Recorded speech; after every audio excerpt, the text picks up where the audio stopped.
Thanks for volunteering to help out with clicker training today here at the shelter. You're going to need a couple of supplies, you're going to need your bag of treats, and you're going to need your clicker. So why do we do clicker training here at the shelter? Well, here at Casey Pet Project, we are positive reinforcement only. So we want to instill positive behaviors, and we're going to ignore any negative behaviors. So we want to reward for the positive with a click treat, and we want to ignore any negative behaviors.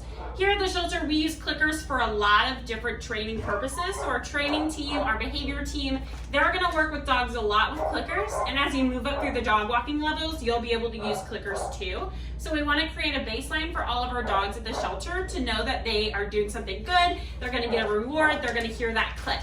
So this is what we're going to do. We're going to go through all of the dog districts, and we're going to go one by one per kennel to see if they are meeting the positive criteria that we've set for them. So first thing we're going to want to do is use a sideways approach. So we want to make ourselves look nice and small. We want to look at them from the side as well. We don't want to be big and scary and create that intense eye contact that might intimidate our animals.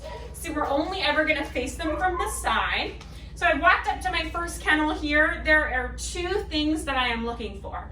The first thing I am looking for is all four paws on the floor.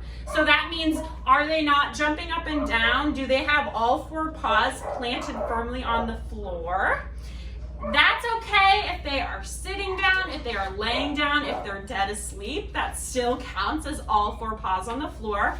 So that's one of the things we're looking for. The second thing we're looking for is no barking. So we don't want to reward for that barking. So even if that means we have to click treat in between barks, that's what we're going to have to do to instill that behavior of no barking.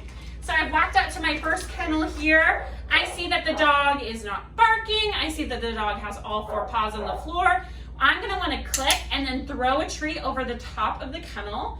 You want to click treat as closely together as possible to create that association that a click equals a treat. So we're not going to want to click and then wait a few seconds and throw the treat over the top of the kennel. We want to click and throw that treat immediately as we click. And then we're going to want to move on to the next kennel. Say we go up to the next kennel and our dog is really jumping, really barking.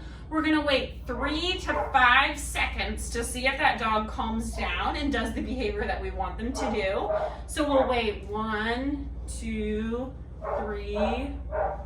And if the dog calms down, you can go ahead and click treat. If the dog doesn't calm down, then I know it's really hard, but we do have to pass them on by and move to the next kennel. You can always go back and try again later if you think that the dog almost got it. If you come up to the next kennel and you see they are dead asleep, that's okay. Click treat and you can throw that over the top for them. So let's head into the kennels and I'll show you what that looks like in person. Okay, so I'm walking up to my first kennel. This dog has all four paws on the floor and is not barking, so I'm going to go ahead and click treat and throw a treat over the top of the kennel. Make sure you're not landing it in the water bowl or hitting them in the head. I'm going to go up to this kennel. This dog is sitting nice and quietly. I'm going to click treat. And I don't want to linger because I don't want to scare them. Everybody's doing so good today. Click treat and we'll just keep moving down. There was a little bit, ooh, see, we're not got all fours on the floor. Once you go down, click treat and reward when they are on the floor. Here we go. We're seeing all the positive behaviors. Nobody's barking at me, but if anyone did bark, then I would wait that 3 to 5 seconds and then give them a treat. If they stop